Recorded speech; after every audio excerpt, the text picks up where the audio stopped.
জামায়াতের নীলফামারী ৪ আসনের সংসদ সদস্য মুনতাকিম তিনি দাবি করেন যে মুক্তিযুদ্ধে তার পরিবারের গৌরবোজ্জ্বল ভূমিকা আছে এবং তার দাদা মুক্তিযুদ্ধের শহীদ, তার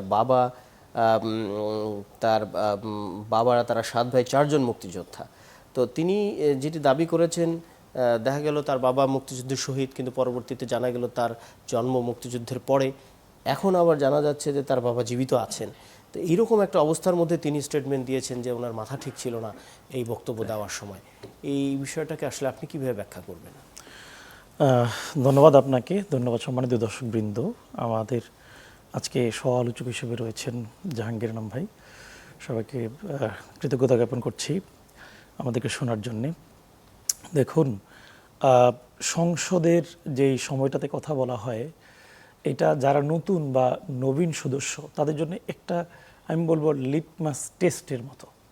এই টেস্টে কেউ কেউ কখনো কখনো আসলে পেরে উঠতে পারে না। সেই জায়গা থেকে তিনি কিন্তু তার দায়টা স্বীকার করেছেন।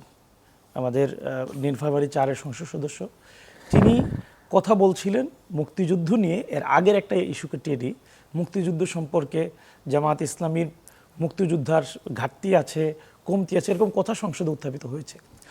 এর প্রেক্ষিতে তিনি দীর্ঘদিন পরে সুযোগ পেয়েছেন কথা বলার। তখন ভাবলেন যে আমি আমার পরিবারের যে অবদান রয়েছে সেটা সংসদকে অবগত করি।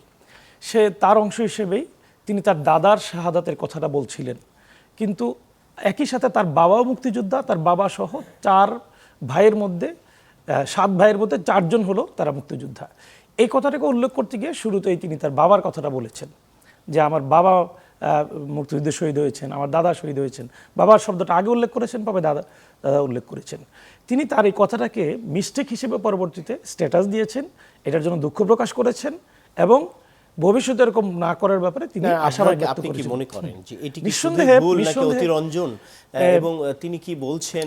তিনি যে তথ্য দিয়েছেন, আমার প্রথম কথা হলো তিনি যে তথ্য দিয়েছেন সেটা যদি সর্বৈব মিথ্যা হইতো, যে তার দাদা আসলে মুক্তিযুদ্ধে শহীদ হয়নি, তাহলে আপনি বলতে পারতেন যে এটা একটা বানোয়ার তথ্য এবং সংসদকে মানে একটা ভুল তথ্য তিনি দিয়েছেন বা জাতিকে তিনি ভুল দিকে ধাবিত করছেন। তিনি এক সত্য তথ্য দিয়েছেন, তার দাদা মুক্তিযুদ্ধ শহীদ, তার বাবা একজন মুক্তিযোদ্ধা, তার চাচারা ৪ ভাই মুক্তিযোদ্ধা। তিনি ক্রোনোলজিক্যালি যে কথাগুলো আগে বলার দরকার ছিল সেটা আগে না বলে পরের কথাটাকে আগে বলেছেন। এবং এটার জন্য তিনি বলেছেন তিনি তার অসুস্থ ছিলেন, অথবা তিনি মিস্টেকেনলি বা স্লিপ অফ টাং বলতে পারেন আপনি এটাকে, এই কথাটা বলেছেন।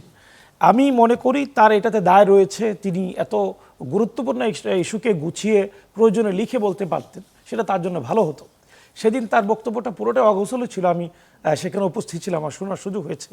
অগোছালো ছিল, বিভিন্ন কথা বলছিলেন, কিছুক্ষণ পর থেমে যাচ্ছিলেন। এটা তার জন্য ঠিক হয়নি। সংসদের সুযোগ রয়েছে, যদি আপনি অসুস্থ থাকেন তখন বলতে পারেন দাঁড়িয়ে, মাননীয় স্পিকার আমি আজকে অসুস্থ, আমি আজকে কথা বলতে চাচ্ছি না।